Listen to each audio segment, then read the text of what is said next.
Hey everyone, welcome to another episode of Founders Table. This podcast is focused on conversations with current founders to deconstruct their lessons and tactics in order to help you build your own startup. If you like this podcast, don't forget to rate and subscribe in your podcast app. This will keep you up to date on latest episodes, as well as help others find out about the show. My guest today is Artem Bugara, founder of NewsCatcher, a service that helps organizations programmatically retrieve structured data from news articles from around the world. Prior to NewsCatcher, Artem worked as a data engineer at elseco, a company that specializes in insurance underwriting for high technology risks within the aviation, energy, and space sectors. Artem left elseco to go full-time on a side project, which eventually turned into NewsCatcher. In today's episode, we talk about the process of applying and going through both TinySeed and YC and the differences in philosophy of these respective accelerators, finding product market fit with enterprise sales and high annual contract values, and the importance of understanding and qualifying your customers. Now, without any further ado, I give you Artem. Artem, welcome to Founders Table. Excited to have you on the show. Hi, Kevin. Thanks for having me. I'd generally like to start off by asking folks, why do a startup? There's so many other more, I'd say, stable professions and more clear professions to choose from. What made you decide to do your own company? That's a good question. Yeah.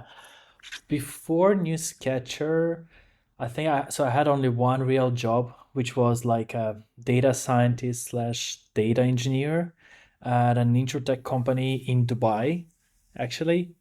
And it was a pretty cool job where I actually had a lot of flexibility. I had a lot of stuff that I could do myself. I actually kind of learned myself there doing Python. I actually remember the day I was doing only like kind of R programming language to like statistics and stuff. And then one day we needed to scrape something, and I was like just went home in the afternoon, in the evening, and I was just like, okay, we need to learn Python.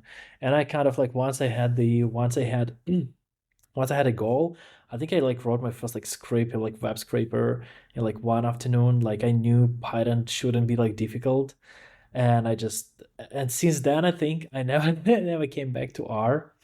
Yeah, and that was something super interesting. And as a someone without a computer science degree and like self-taught coder, that was pretty cool. And so I had this job, and it was actually great until it wasn't anymore. And I just got quite tired. I always like doing some side projects, and I actually saved up some money. So I decided I'm just gonna quit, and I'm gonna concentrate for a few months on my side project that I have with my friend Maxime. And yeah, so I just thought like that's the time to decide for myself. So if it goes well, there is no one, there is like that's like I did it and Maxime. And if it fails, well, now it's hard to it's hard to complain. There's no one else. There's no one else to blame it on. So yeah, I guess that was like to having the flexibility and thinking that I can actually could do something better than having a job. So yeah, actually I don't know. It was like pre-COVID, like literally COVID. I'm like I'm quitting. I'm quitting. I'm gonna do this thing that brings absolutely zero money. Yeah. Got it. And at that time, I guess the side project, was that NewsCatcher at the time, or was it Yeah. something different? No, it was like it was That yeah, was it was NewsCatcher. newscatcher. It was newscatcher. Yeah, we basically just said like, okay, can we replicate something that already basically exists? We had zero understanding why. We had zero like problem with it actually. Like we weren't even like solving our problem. We just had some, but that's why it was a side project. That's that's enough. For side project can be anything, can be just a cool thing. And we just said like, look, it's gonna be really interesting technically wise to build it. And so we did it. But it's really bad way to start actually a company when you don't know what's going on. But I one thing I did really well is I did like startup YC startup school.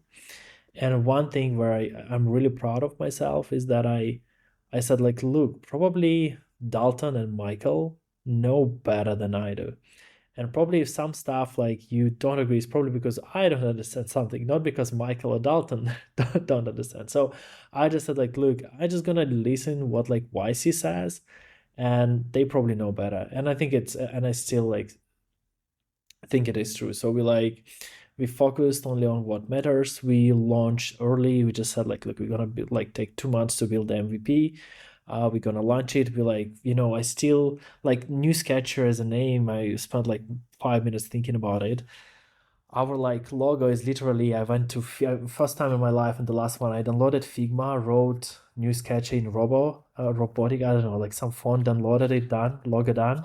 Like the website was like some landing page that like $20 builder. But because even today I know it doesn't matter. No one really, I'm not Apple or Microsoft. No one cares about how my logo look like. No one cares how my website look like. What they care is like whether I can like solve the big problem. That's pretty much the only thing that matters. So yeah, we started doing this, and we actually just a good example of just surviving long enough and finding some kind of success is what we do. Yeah, That's beautiful. It sounds like you followed all the YC classical advice of launch early, iterate yeah, fast, don't focus too much on the little things. yeah, and Um, like yeah, how did you, I guess, were you always intending to apply to YC, and how yeah. was that process like? Yeah, we applied we applied to YC since we began. I had 4 applications to YC, and fun fact, I got accepted to YC with NewsCatcher twice. We just declined once. So basically, first time we applied, it was pre like when we just had an idea. We just applied, nothing. Second one, we applied and we said we launched. We actually have like some like I don't know like $100 or like $400 revenue, nothing. And then we applied the third time for summer 22. Oh, sorry, for summer 21. But we also applied at this time to TinySeed. That's like um, a bootstrap, like a program for bootstrappers, 1 year long. They do like it's basically called TinySeed because give you like a little bit of money, and they kind of, which I really like, they focused on like companies that like assume that they're not going to be unicorns. They basically said there's a lot of companies that like, yeah, they're not gonna be like $1 billion business, but they're probably gonna be like a few million ARR, like having the good margins and being able to solve them. And so they focus on that. And at this time, we thought like, yeah, we're probably not gonna be $1 billion business. So we also applied to TinySeed, and we also applied to YC and the, I think, Alchemist Accelerator. And we got an interview with TinySeed and with Alchemist, and we got accepted to TinySeed. So we just accepted their invitation. And then a few months later, YC came back and they, hey, we want to interview with you. And well, we knew that we're not going to accept YC just because we're already doing TinySeed, but we still done the interview. And Brad Flora called me and said like, hey, Artem, like we'd love you to go to the YC. And I was like, shit, I'm not gonna be able to do that. And he's like, well, why? Like I've said like, oh, you don't know. It's called TinySeed. And he's like, oh, my best friend is actually gonna be in the batch with you, and Tony Chan, hey. And he was in the batch with us. So yeah, we've done TinySeed, and we reapplied to YC 1 year later. We grew our MRR from like 3K to 20K. We still didn't know what exactly we are doing, but we knew that we are like probably good enough founders. So we reapplied, and YC, Michael Sibel, was our main partner, and they accepted us again. So we went to YC for summer 22 batch. Yeah, Yeah, I guess a lot of things to unpack there. Like one is kind of, Tiny Seed. I'm familiar with them because I think they're the, they're based in Portland, or like at least in the West Coast. But it's a focus a lot on bootstrap yeah, companies versus yeah, YC, which seems like the opposite model of venture back. yeah. Um, and and I'm curious, you know, did you think that you were going to do bootstrap versus venture? Was it just, or like was yeah, like what was the consideration and what the scale of Newscatcher could be, and did that Yeah. change over time? Oh yeah, it changed. Right now, like we realized that like okay, we can do 100 million ARR out of it. And back then we thought like, look, we probably, like we don't need that much. There is no way for us to go big, or like we weren't probably even trying to figure out how to do so. It just came to us with like when we started to realize what customers coming our way, and like there was like a big market, there's a big opportunity. But yeah, we thought about like bootstrapping. Like bootstrapping sounds like a really good option uh, if you are like not like going for $1 billion market or something like this, because and I really want to be clear about that. Like a lot of people from like Hockey News, like I said, who complain about YC, there is nothing wrong with bootstrapping. And like, a lot of people, I know a lot of people making like 50, 60, 70, 100K a month doing nothing. They just like have, they're like 95% margin. They have a side project, or like they have a company or product running. They don't have to do anything. It's fully bootstrapped, and they're like basically cashing out a lot of money. Trust me, that's also like a really good thing. It's just really different from building a startup. And so initially, yeah, we knew like, okay, look, we probably, like success looks really different when you're bootstrapping. When you're bootstrapping, probably you like have 100K MRR, let's say, and you're like two people, and like you spend on servers 5K, done. Like you are cashing out a ton of money every month. That's success. With startups though, if you like do like a venture based thing, and like if you go after a big market, you need to get risky, you need to deploy more capital, you need to grow faster, you need to hire. There is like really hard to do it in a bootstrapped way, though it's possible. Like when we get to YC, we were like, look, we have 500K. It was the time of the economic downturn. The article that what I think got leaked from Bookface to like TechCrunch and everywhere, where we were expecting like the whole market to be so bad that like we're not gonna be able to raise. And we said like, well, I mean, great, we don't need that much. We were like super low burn. We knew that we can nothing gonna kind of like really stop us. And I think that's of the thing that played really well with us, where we remembered those like bootstrapping days, and we always behaved like, look, it doesn't matter how much money we have in a bank account, we cannot like burn that much until we are like absolutely sure that we know what we are doing. And I think we're still in the same mode, and I would say we are even a little bit more into probably like we should start spending and expanding faster and more.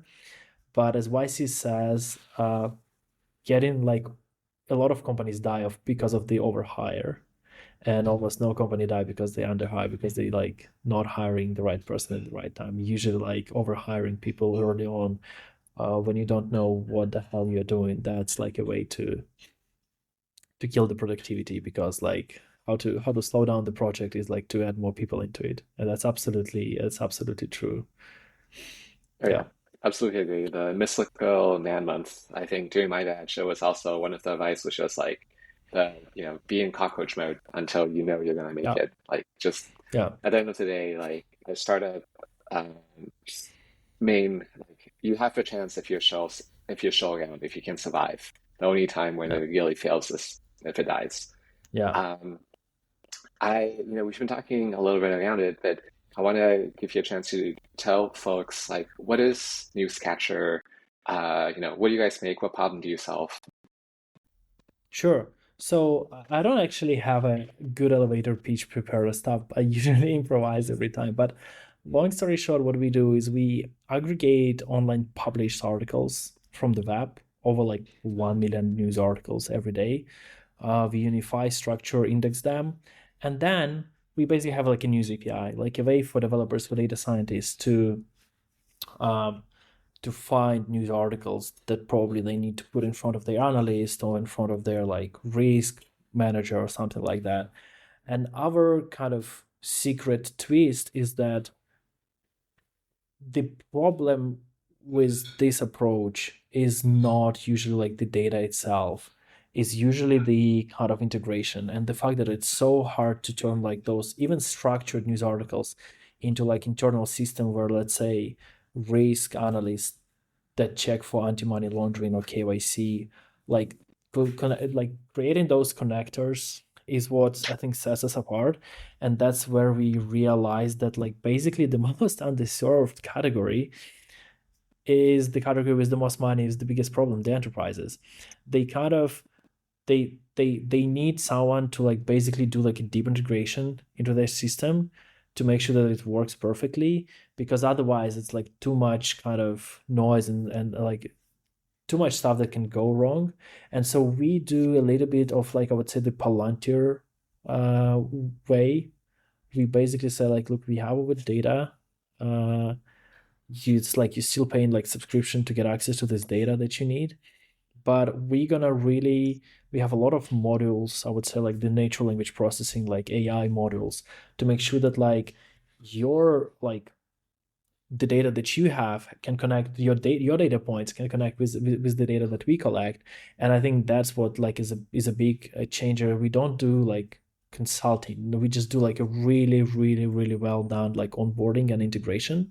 And that's where I see like a lot of big companies really happy, because they basically no one else does it, and they don't have they and our competitors, I would say right now, they try to do another thing. They try to do like NLP, like natural language processing, or like AI that would work for anybody, which I think is a good strategy if you're trying to do like B2C, because there like you cannot like segregate into stuff. And even if you do like SMBs and stuff. But if you do like enterprises with like enterprise checks, with like how big of the problem they have, it makes much more sense to like say like, look, we're gonna do something that doesn't scale that much, but it's gonna be like a perfect integration, and we're gonna bring so much more value to our customers. They're gonna pay us so much more that like right now, spending 2 weeks of engineering time trying to set up a customer is negligible. Like our like onboarding or like customer acquisition cost is still really low compared to like the LTV that we have.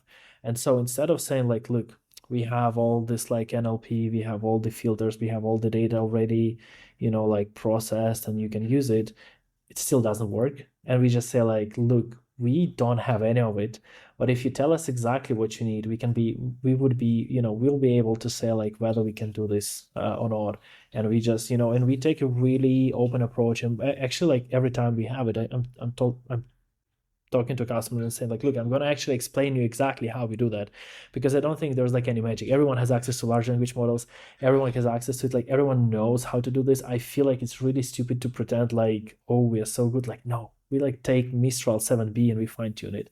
But we'll just, the value is still that we have the data, and the value that we have all this one in one package, and we're going to do this for you. And I think a lot of customers, since like mostly we have like middle out sales where we go to like head of engineering or like products or people like that, they like really technical, and they also really like to understand what the product is. And I think when they know that this is like how it works exactly, it also builds the trust and confidence with us. So if everything goes wrong, and or like if they actually want to like integrate another source into the way, they know what we've done exactly. So yeah, that's kind of Got the it. approach that we take. For I think enterprise, doing enterprise sales or working with enterprise, I think for a lot of startup founders is one of those like murky areas where like you kind of like you're not quite sure what that entails and what the work looks like. And when you say like you kind of deploy the Palantir model, you help enterprise integrate. I'm really curious of like how does that integration kind of look like? Is it that they have a Snowflake and you just make sure that like your data goes through their data pipeline in the way that they want to end up in the data warehouse, or like it might be, or is it like completely different every time? But like in broad strokes, just really curious for especially for people that have never done like enterprise sales or like an enterprise integration, what does one of those integrations typically look like? Okay, that's a good question. Yeah, so the stuff that you mentioned is actually, yes, it is true. For example, we have customer and they say like, look, we needed to push like data that you collect to us as soon as you get it in real time. And there's like a pops up we created for you, and we like do all this stuff. Honestly, that's like the easy part. We like that's kind of usually not the difficult part. What we have as a difficult part is like when, for example, right now, like I think private equity or whatever it is, like so company that basically manages $1 trillion of assets.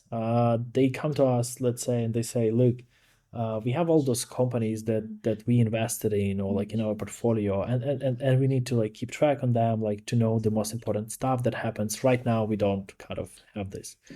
Or we have a bank as a customer, and they basically, once they lend money, and someone doesn't pay them back, they say, look, we they don't pay, and then we try to realize what happened, and we go into news and we realize that like, oh, there's been so many news about stuff going wrong for them. We probably could have seen it before.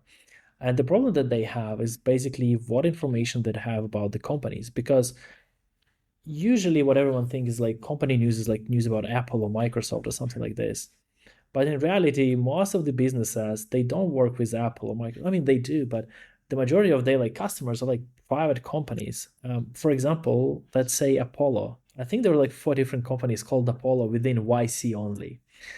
And the problem that they have is that they come and say like, look, if you just send us all the articles where Apollo is mentioned, there's probably gonna be more noise than like something valuable for us.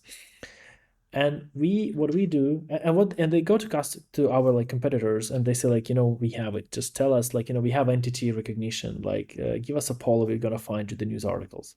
Or they say like, we're gonna use Wikidata ID for that. Well, the problem is that knowing that Apollo is a company not enough. Apollo, there's like hundreds of companies called Apollo, they're not in Wikimedia data. So the problem comes to like, we come to bank and say like, look, can you actually explain to us what data points do you have to that we actually do the disambiguation? And then each bank, each institution, they have different data points, and we basically say like, look, we're going to utilize all those data points that you can provide to disambiguate the companies. It can be anything. It can be like company like website, it can be the description of what they do, and we basically build this absolutely unique pipeline where we say like, look, based on the information you can provide, we're gonna give you as much precision as we can. So basically you don't have false positives, you don't have noise, and on top of that, oh, you need to know if they have the management change, or if you need to know they opened the new branch or they closed the branch. So tell us all those events that you're looking for, and we are actually going to label the data this way. And then at the end, yeah, we're also going to integrate it in the way you want. So basically right now, our companies, the customers we have, they know they're not just going to have the news, but they're going to have like actionable signals from those news, and they're going to know that like there's going to be a really minimal ways of the false positives. Because what I would say usually our customers need to go is like, they do stuff manual, so like Google News, or they don't do it at all, and that's basically not enough data, or like it's unscalable, it's way too difficult, it takes too much time. And then they go to not us but our competitors, and now everything works automatically, but there is like so much false positive that it's still counterproductive. And we say we are somewhere like in between, where we're gonna make sure that we fine-tune the search as much as we can for you, using all the information you can provide to us, but you're gonna have your perfect kind of integration. And that's what basically enterprises like us for. But when I say enterprises, not really enterprises, like any startup or like people to whom it's a big enough problem, they gonna really like the integration, because it's basically what I say is like, we have a bespoke integration, and that's the part of the thing that we're like enterprises sometimes like kind of expect. And I think they really like us, because they usually expect it from like consulting companies or stuff like this. And yeah, that's actually another thing. A lot of customers we had early on, they were like basically like hiring consultants to integrate our data. And at some point I was like, shit, they probably pay them like 5 times more than they pay us. And those consultants doing 5 times worse job compared to us. We can do better, we can charge more. And that's the thing where we realized is like, okay, we're not gonna try to build something that works for everyone out of the box, but we'd rather try to like, initially we started doing a lot of stuff that absolutely doesn't scale, and then we are like, okay, so a lot of companies need entity disambiguation, and that's usually the fields that they have. So you're probably gonna build this kind of module to do like entity disambiguation. Then there's other customers, they usually like need some signals from news, and they can like, they can tell us what information they need to get extracted, so we can just like fine tune a small large language model to extract those information only, and it's going to be like 99% accuracy. So we try to just basically optimize the way how we do that. And yeah, it's probably never going to be, it's probably never going to be perfect. It's never going to be like 100% scalable, but again, it doesn't have to be. Like enterprises, we need to do those integrations either way. So by simply selling to like high ACV to like customers with the most problem, uh, we're like doing something no one else does, and everyone is happy. Basically, Yeah. that's the idea. Yeah, no, thanks for that detailed explanation. It sounds like it's the so you it reminds me of what do people say like when you buy a nail, you're not buying a nail. You want a hole in the wall. You don't want a hole in the Yes. wall. You basically Yeah. want your picture. Yeah. And it sounds like you're much more in the you provide the picture versus here's the raw data. Go figure out what to do with it. Yeah. And Um, like kind of just like another thing to add is like I don't know which like if it exists in English, but like yeah, I think it does. When you have like the hammer in your hand, everything looks like a nail. And I think that's what our like competitors trying to do. They're like, okay, like show us like it's gonna stick. In reality, no, it doesn't always work this way. So yeah, that's kind of another way to look at it. so did you know, or when did you know that kind of enterprise was going to be your main focus? I think you also mentioned earlier about high ACVs, which high average contract values. Um, how, I guess, at what point in the company life cycle did you realize that that's what you should focus on? Honestly, I want to say that we really realized that about a month ago.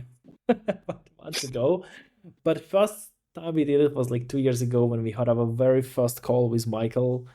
When it was like when we got accepted to YC, and Michael was asking us, okay, so are you guys, who are you selling to? Is it enterprise? And we're like, well, yeah, we think it's enterprise. And then he said, like, how do you acquire customers? And we're like, well, it come inbound. And he's like, yeah, well, it's not how it works. You need to like sell, you need to do outbound sales. And that's when we started. And honestly, uh, it probably just like a month ago, more or less, when we done so many of those things, so many of those deals that we started to quote six digits out of the box, where we realized that like, okay, yeah, no, like we do that, we explain what we do, and no one kind of have the eyebrows risen. So we realized that like, yeah, that's actually, it's not only what we should focus on, but there's always kind of the market for that. And we probably also not gonna lose money, or we probably also see how we can grow and how we can, expand accounts. So yeah, it's honestly like really to say like we really understood that like, we should charge that much. We should just like let other people go. They're not a good fit. The company's not a good fit. Fairly recently, I would say. Yeah, I think that's generally like a pretty common trap you fall in is like as a startup, you want any customer that will take you. Yeah. Um, but then that means that you can get drowned out in the noise of taking care of every little detail, whereas it makes much more sense to focus on a particular segment. But it's always so, I mean, it's like scary to like leave potential money on the table, if you will.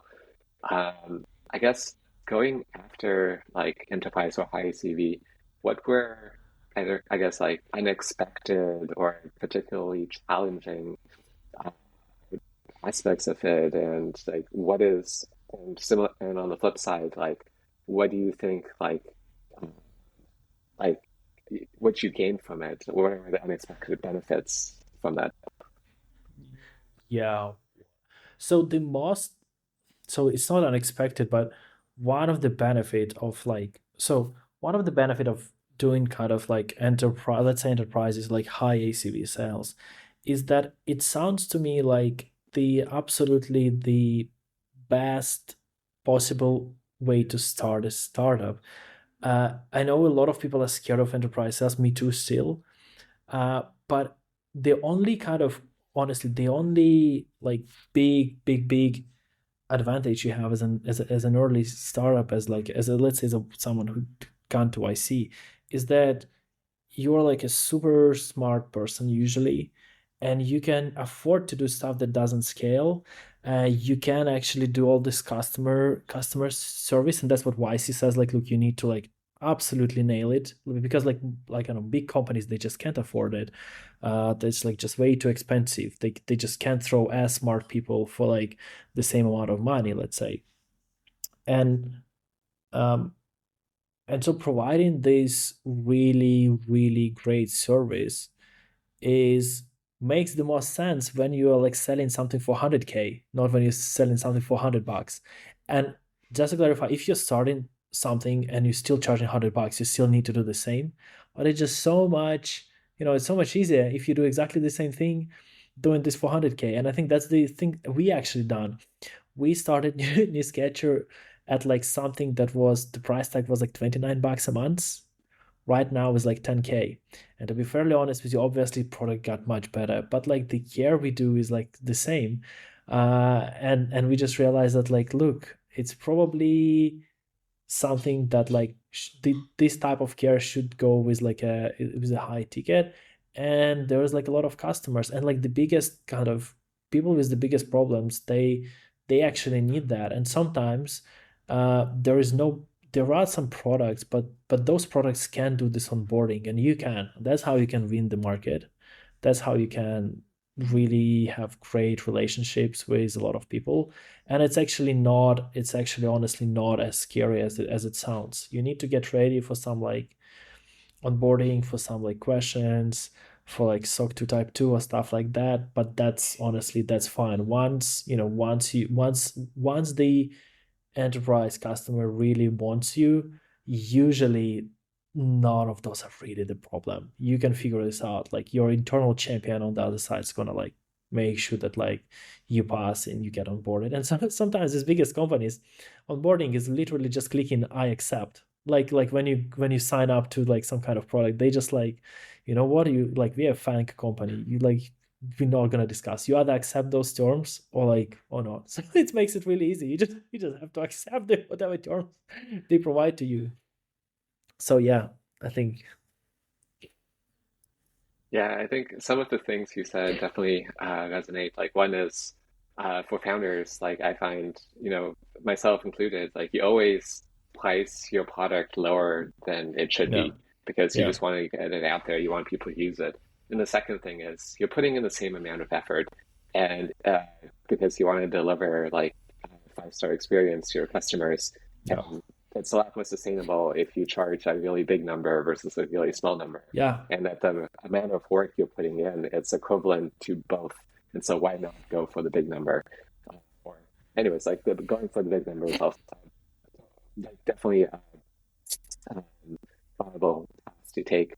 I guess one last thing before we move on from enterprise sales is like how long are your sales cycles typically, and is there anything that you've learned from enterprise sales now that um, I guess either work in your favor, or like what's been effective for you in that sales process? yeah. So so first thing to answer your question is, I don't have a number right now.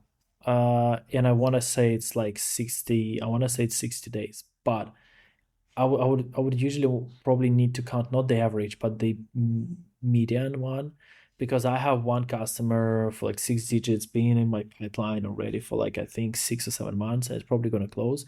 And this is type of company where like, unfortunately, like you can't do much stuff.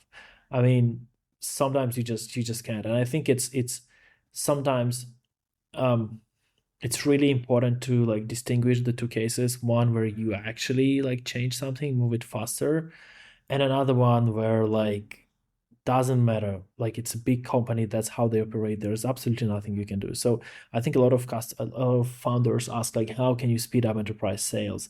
The answer is like, you can't. Sometimes you just cannot. But sometimes where you work with like smaller companies where you have like direct access to the decision maker, even if it's a big check, like you can do all this stuff to like to speed it up. And I guess what what works for me right now. And I think I've read it on like actually on Bookface, like the platform for YC founders. I think it was from, oh yeah, it was one dude who I think worked at Algolia, and he explained how they would like, when customer asks you something, you ask something in return. So the same way, like, we can do like a POC or like a demo or like something, something that you usually don't do for free, but in the meantime you say like, look, yes, but can you like tell that you are actually like, we are your number one go to, can you start like, can you actually tell me that like the budget is okay, because I feel like a lot of problems can go after that. You can ask like basically early on, you can say like, okay, here's like our contract, can you have lawyers start like looking at it, so by the time we actually like say like it's all good, we don't need to like spend another month with lawyer like redlining the contracts. So I'd say early on realizing what is your so you have two things.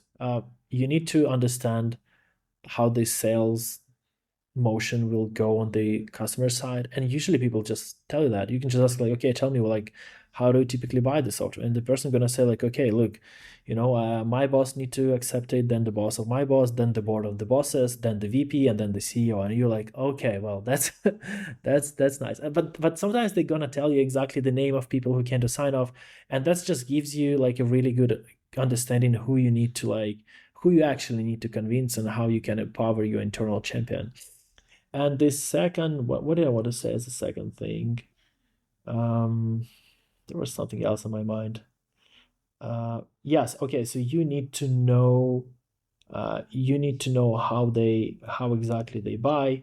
You need to tell the kind of, you need to really well qualify the product. And there was something else that like I'll probably remember it later, but oh, yes, I know. And another stuff is like to really keep the always, always booking, always selling the next step.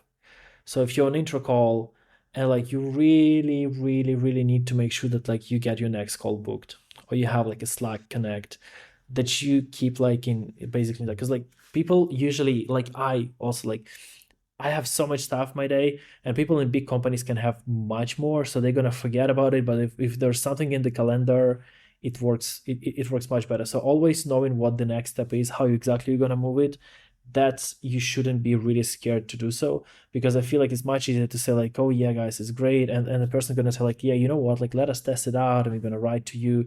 And you need to say like, well, no, look, like you're gonna, and I'm actually saying this like, man, you're gonna forget about it, so let's put something in a calendar. You can move it, cancel it later, but like let's just have it there, and like so we have some kind of deadline to review something. And a lot of people actually honestly appreciate that. They know that like, yeah, like that probably they're gonna forget on that, they're not gonna have time for it. But if you put it in the calendar, that's so much easier. So knowing the next step and understanding how they actually buy, who's gonna need to vote on that is probably like the two things that you need to understand starting the very first call, and you need to expect something from it. I cannot agree more with everything you said. It's, for sales, if your customer asks you for something, make sure that you ask for something in return.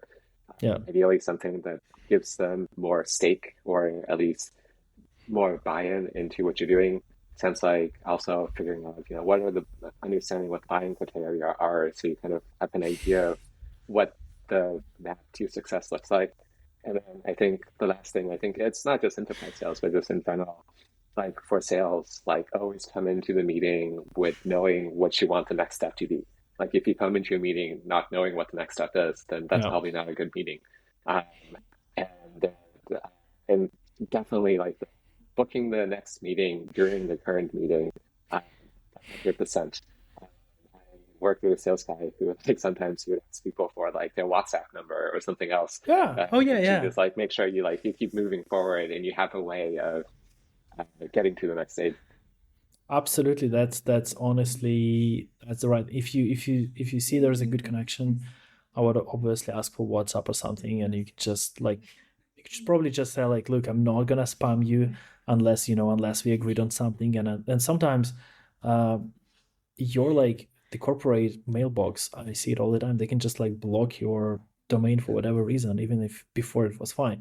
So I usually say like, look, this happens all the time. So, unless we agreed on something and I see you not opening my emails and I see like it's strange, only then I'm gonna, I'm gonna ping you, send you a text message. So people are more comfortable to share their number with you basically. But yeah, you should absolutely do that. You should get as much control as you possibly can. Yeah, Artem, so many more questions I want to ask, but we are getting to the end of the show, so I'm going to start wrapping up with some of our closing questions. Sure. My first one is, what advice would you give to founders starting off today? What advice would I give to founders starting off today? Yeah. Or, uh, what did you wish you had known? If you could give yourself advice back when you first started, what would you tell Artem from I pre-COVID days? Yeah, I think that's going to be the really classic thing that YC and a lot of other people I think say is that you need to talk to users, and usually you need to stop doing whatever you do, and like whichever like amount of founders you have, 95% of your time you need to spend on like writing cold emails, getting to your customers, to potential customers, talking to them. Um, it's not always cold emailing. You can find all the other ways to reach out to them, but I would say the one of the uh, one of the skills you need to know is like usually writing well and writing something that people want to open. And I think it's so rare in these days, but it's still how you're gonna see many people while being students get like an email answered by Tim Cook or Steve Jobs or Bill Gates. Sometimes no matter who you are, if you write a good enough email, you can get anyone's attention. But yeah, just basically interviewing a lot of people, talking to your users, talking to potential customers is super, super important. And I know how difficult it is. It is such a grinding job where you spend 10 hours in a day and you get zero replies. And you still have to keep doing this. And it's really, really, really hard. And it's so much easier to think is like, oh, I just need this new feature and then everything's gonna change. No. You need to talk to real customers. You need to stop. Like we are at this stage, we still like almost never I have anything out or like just I think is a good idea. There's customers, like people tell us what they want.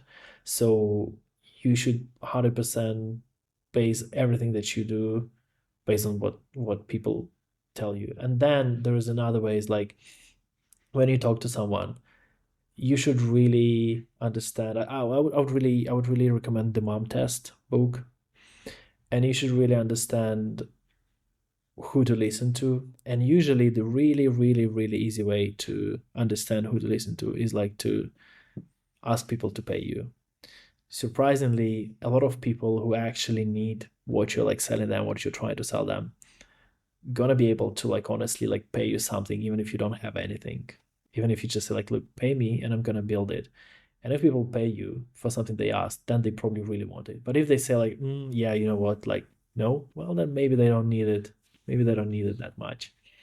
So yeah, I think that's the first thing you should do. Even if you're like a rockstar developer and you're like the CTO, you still need to say like, okay, we need to talk to customers. There's nothing we should build until we talk to 100 people. Absolutely. Yeah, You can never go wrong talking to customers, and you will go wrong not talking to yeah, customers. yeah. I've And done it. yes, the I've done mom it. I've test, done it. Yeah, yeah. I've done it. So, and me you as know, well. I think it's something that all founders go through yeah, initially. yeah, Um, and we'll have a link to the mom test in the show notes. It's definitely a book I recommend to yeah. everyone who's thinking about doing this. My next question is, when you think of success, who or what comes to mind? When I think of success, um, I really, really think I like Stripe and Airbnb. Stripe because the collision. What's the brothers Allison basically? Brothers? Collison, yeah, Collison brothers. Early days, they did two things really well. They asked people who need like what they build, and once they said yes, they would just take the laptop and like integrate Stripe into this. And another thing that they've done, which is I think a lot of startups are scared about, but is absolutely the right thing to do. Early on, they charged 1.5 of what like PayPal would charge. They were like kind of basically no one, and they were still charging more. And this is one thing that I want to like really say to people is you're not winning by charging less. You're winning by doing 4 times value, but charging twice as much. So like you always can win something if you sell $2 for $1, basically. That would, like I think Dalton said in one of the podcasts, is like, if you have a vending machine where you sell $10 for $9, well, you're gonna have like queues of people, and like, you're gonna have demand, you're gonna get like, you're just gonna burn money. So it doesn't work. So early on, also like do the bespoke kind of do really good integration and customer onboarding, and create so much value that you can charge 2 times more than like everyone else on the market. And like if you actually do that, there's going to be people who want to pay you 50% more, 100% more. So yeah, I would say Stripe. The counter to that is if you don't, then you realize you don't have the business, and it's better to find that out early versus later. Yeah, and I feel like, surprisingly, there's like billion-dollar valuation startup that still do that, and then market everything goes well, everyone has access to like cheap money, and then one day you have $6 billion valuation, and next time you raise and you're like $2 billion valuation, and you say like, look, unit economics doesn't work apparently, and the reason for that, you're not charging enough, and sometimes really it can go the long way, because like everyone thinks that is a success. We're growing, yeah, we need to throw a bit of money, but we can raise the money. It's really easy to raise the money. And then at some point it can be so big, but then there's gonna be I think like there's gonna be the last investor is gonna say like, yeah, okay guys, but like what how do you make not losing money? And then you don't know and you can't raise, and like your multi-billion-dollar startups are apparently like just a big machine of losing money, of losing hundreds of millions every year, and you need to change that. Yeah. The day of reckoning. And I interrupted you, but you were also mentioning Airbnb. Airbnb, just I don't know, like just absolutely. I would just recommend everyone reading The Airbnbs by Paul Graham. And I think I also thought about, well, another two companies that I really really like are Apple and McDonald's, and I surprisingly like them both for exactly the same thing. No matter where you are, in what country you are, if you go to Apple Store or if you go to McDonald's, you can expect, what to expect, what kind of service to expect, what kind of food to expect, is everything going to be clean, yeah, the like how it's going to be like. And it's so huge to build it on such a huge, honestly, level. There's no other stores, honestly, I know, just Apple Store and McDonald's, where I know exactly what what kind of experience I'm gonna have. And it's really different with everything. It's really different with Samsung. It's really different with, I don't know, like Subway or like Burger King or something else. But if it's McDonald's or Apple Store, I know exactly what I'm gonna get, and it's really high quality, and it's something that like it's really incredible that you can keep it up at the really global level on the consumer, on the B2C kind of area. Yeah. Yeah, I think those are phenomenal choices. My next question is when you're not having a startup or when you need to take a break, how do you recharge?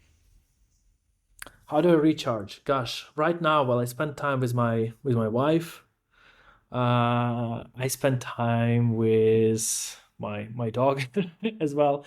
I started going, finally getting into gym. We have the, well, kind of berries like stuff, which I really like right now. But that's one of the problem I have, is actually, even though I cannot work mentally, I think about work related stuff a lot. And sometimes I just wanna I just wanna pause and go and do something. I just At some point I just like can't work anymore. Uh, but sometimes for really long time I don't have this feeling, so I'm just like trying to trying to